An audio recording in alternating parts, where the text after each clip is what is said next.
Dans ce tutoriel, nous allons voir comment convertir une image en un nuage de points 2D et voir comment l'importer dans un projet. Alors, la première chose à faire, c'est soit de créer un nouveau projet ou d'ouvrir un projet existant, et ce projet peut être blanc, c'est-à-dire sans aucun scan. Ensuite, il faut aller dans l'onglet Import et choisir Conversion d'image en fichier XYZ. Donc là, je vais aller choisir une image, par exemple le logo d'OpenScan Tools, qui est un fichier au format PNG. Donc voici l'image et elle possède un fond transparent. Je la sélectionne et ensuite, on a différentes options pour les points transparents. On peut soit choisir de les ignorer ou de les convertir en points noirs ou blancs. On peut aussi choisir une orientation, définir une origine pour l'image ainsi qu'une longueur, puis on convertit. Voilà, c'est fait et ici j'ai mon fichier XYZ ou ASCII que je peux ouvrir avec n'importe quel logiciel capable d'ouvrir des nuages de points. Maintenant, on va importer ce fichier dans ce projet. Donc là, il faut aller à la section Objet nuage de points et choisir l'importation depuis un fichier. Je vais aller choisir mon fichier et ensuite j'ai différentes méthodes pour le placer. Donc là, je vais choisir de placer le modèle manuellement, c'est-à-dire qu'il va se placer à l'endroit où je vais cliquer dans le nuage de points.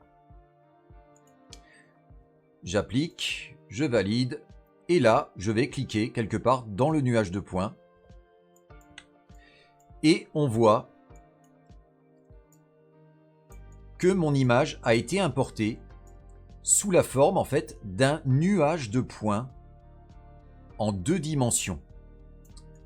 Alors, je peux manipuler mon image, donc la translater,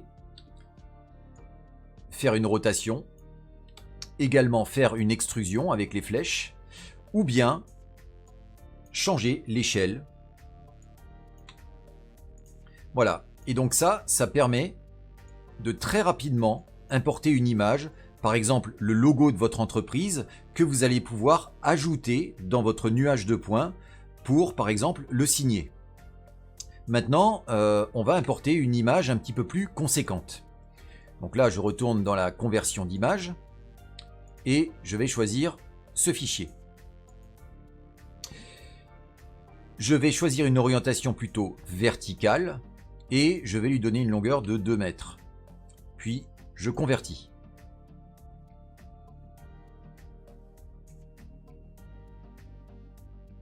Voilà, c'est terminé. Et maintenant, je vais à nouveau importer le fichier avec la même méthode de placement. Et je vais cliquer ici.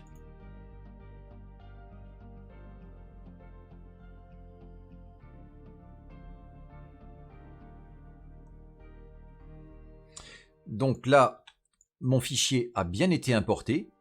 Alors, parfois, il est nécessaire de faire une rotation parce que l'orientation n'est pas bonne. Donc là, je vais juste faire une rotation de moins 90 degrés.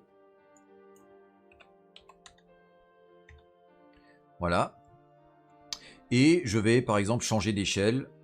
Pareil, je vais mettre x2. Et alors là, c'est un fichier avec une résolution bien supérieure, mais ça reste toujours un nuage de points en 2 dimensions que je suis venu insérer dans mon nuage de points principal. On retrouve ces différents objets à la section des nuages de points objets dans l'arborescence. Si vous voulez jouer sur les paramètres d'image, il faut retourner dans l'onglet d'accueil et jouer sur la saturation, la luminance, et si l'image vous paraît trop plate, vous pouvez également descendre le curseur des normales. Et je suis sûr que vous allez trouver des cas d'usage pour cette fonction.